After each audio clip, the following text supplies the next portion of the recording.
사랑합니다. 성도 여러분, 5분 말씀 하루 묵상 최원우 목사입니다. 사도행전 22장 21, 22절 말씀 읽어드리겠습니다. 나더러 또 이르시되 떠나가라, 내가 너를 멀리 이방인에게로 보내리라 하셨느니라. 이 말하는 것까지 그들이 듣다가 소리질러 이르되 이러한 자는 세상에서 없애버리자 살려둘 자가 아니라 하여. 아멘. 사도 바울은 에베소에서의 경험을 토대로 세계의 수도인 로마에 가서 복음을 전하리라고 하는 비전을 품었습니다. 하지만 그 전에 반드시 해야 할 일이 있었습니다. 바로 예루살렘 교회에 가서 그동안 이방 지역에서의 선교 결과를 보고하는 것이었습니다. 예루살렘 교회에 보고하여 이방인 교회를 그리스도 안에서 하나 된 교회로 인정받는 것이 중요했던 것입니다. 그런데 기도하는 사람들은 사도 바울이 예루살렘에서 큰 환난을 만날 것이라 예고했습니다. 그런데도 바울은 도망가지 않았고 예루살렘에 들어가서 사도들로부터 인정받았습니다. 하지만 결국 유대인들에게 잡혀서 죽게 되었지요. 천만다행 마침 로마군의 천부장이 구해 주었습니다. 자, 그래서 빨리 그 자리를 피해야 했는데 오히려 바울은 거기서 지금까지의 경위를 설명하고 복음을 전하고 있습니다. 바울은 어떻게 해서든지 유대인들의 마음을 얻고 그들도 구원받기를 원했던 것입니다. 자, 바울이 히브리 말로 복음을 전했을 때 흥분하여 거기 모여있던 군중들은 귀를 기울이지 않을 수 없었습니다. 바울은 자신이 어떻게 예수가 메시아임을 발견하게 되었는지, 어떻게 이방인에게 예수 그리스도의 십자가 복음을 전하게 되었는지를 이야기했습니다.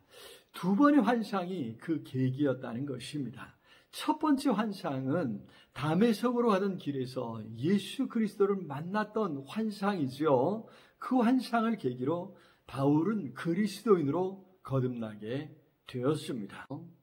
두 번째 환상은 잘 알려지지 않았던 것인데 예루살렘 성전에서 기도할 때에 보았다는 것입니다. 환상 가운데 주께서 말씀하시기를 속히 예루살렘에서 나가라. 그들은 내게 대하여 증언하는 것을 듣지 아니하리라 라고 하시면서 오히려 내가 너를 멀리 이방인에게로 보내리라 말씀하셨다는 것입니다.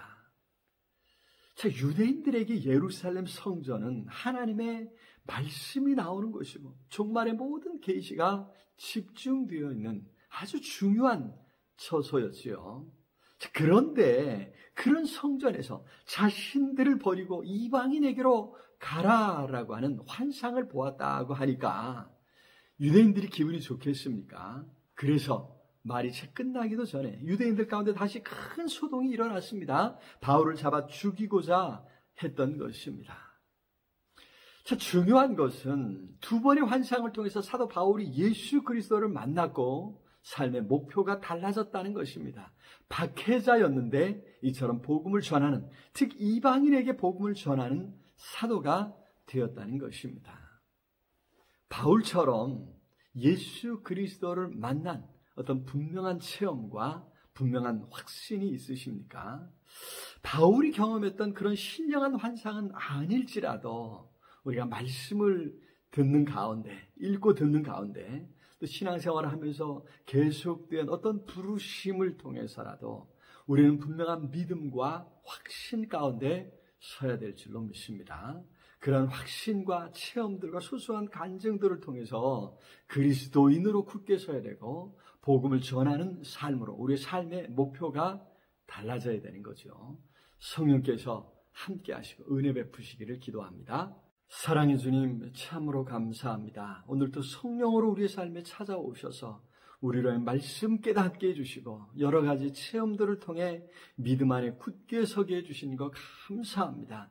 그런 말씀의 깨달음과 체험들을 통해 예수 그리스도를 증거하는 증인으로 살아가게 주시옵소서. 예수 그리스도 이름으로 기도드리옵나이다. 아멘. 오늘도 우리 주님 안에서 승리하시길 기도합니다. 사랑합니다.